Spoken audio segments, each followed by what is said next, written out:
આદમી પાર્ટીની અંદર જોડાવાનું છે. જોરદાર તાળીઓથી વધાવીએ ગુજરાતના લોકપ્રિય યુવા નેતા એવા આદરણીય ગોપાલભાઈ ઇટાલિયા.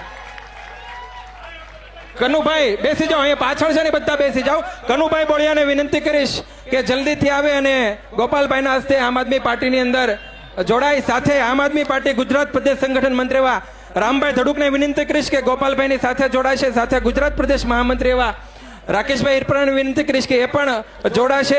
સાથે ખોડાભાઈ હરિભાઈ કસોટિયા વરાછા વિધાનસભાના કોંગ્રેસ પ્રમુખ છે, એ પણ આજે કોંગ્રેસ છોડીને આમ આદમી પાર્ટીની અંદર જોઈન થઈ રહ્યા છે. એમને વિનંતી કરીશ કે જલ્દીથી આવે.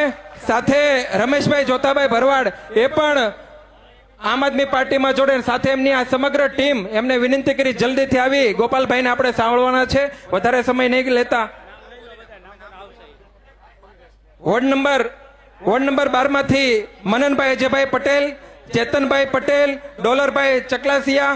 વોર્ડ નંબર 12 કિસાન મોરચા ભાજપના પ્રમુખ હતા એવા ડોલરભાઈ ચકલાસિયા, વિનુભાઈ ગોહેલ, શૈલેષભાઈ અમરેલિયા ભાજપના સક્રિય કાર્યકર્તા, પ્રીતિબેન મહેતા ભાજપના સક્રિય કાર્યકર્તા,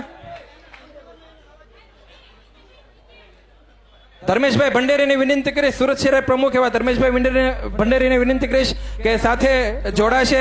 એવા જ વોર્ડ નંબર 7 ની અંદરથી પ્રવીણાબેન કાકલોતર મહિલા મોરચા સંગઠન મંત્રી એવા ભાજપમાંથી આજે ભાજપ છોડીને આમ આદમી પાર્ટીની અંદર જોડાઈ રહ્યા છે.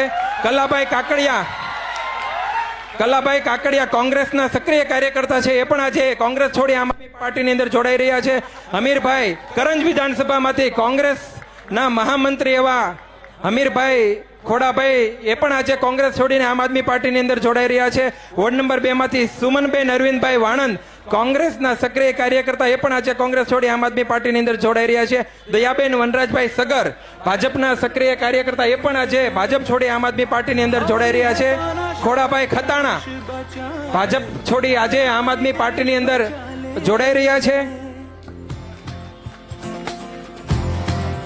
અમિત કુમાર કિશોરભાઈ જરીવાલા વોર્ડ નંબર 13 માંથી એ પણ આજે આમ આદમી પાર્ટીની અંદર જોડાઈ રહ્યા છે. પાયલબેન ઉંધાડ સચિનથી એ પણ આજે આમ આદમી પાર્ટીની અંદર જોડાઈ રહ્યા છે. આજે બાબુભાઈ લાખાણી એ પણ આજે આમ આદમી પાર્ટીની અંદર જોડાઈ રહ્યા છે. ગોપાલભાઈ ના હસ્તે સૌ કોઈ આપણે ક્યારના ઇંતજાર કરી રહ્યા હતા, આપણે રાહ જોઈ રહ્યા હતા એવા આપણા લોકપ્રિય ધારાસભ્ય એવા ગોપાલભાઈ ઇટાલિયા આજે આપણી વચ્ચે ઉપસ્થિત હોય અને આજે આમ આદમી પાર્ટીનો પરિવાર વધુ મજબૂત બન્યો છે. આપ સૌ આમ આદમી પાર્ટીને ચાહો છો, આપ સૌ આમ આદમી પાર્ટીને પ્રેમ કરો છો અને આમ આદમી પાર્ટી અને ખાસ આપણે ગોપાલભાઈ માટે ખૂબ વધારે લાગણી હોય, કારણ કે આપણે જે રતન ઘડ્યું છે, આપણે જેને ઘડતરમાં આપણે ખૂબ મોટી ભૂમિકા ભજવી છે એવા ગોપાલભાઈ આજે વિસાવદરના ધારાસભ્ય બન્યા છે. સાથે ગુજરાતની એક ઉમ્મીદ બન્યા છે એવા ગોપાલભાઈ ઇટાલિયાને વધારે વાત નહીં કરતા હું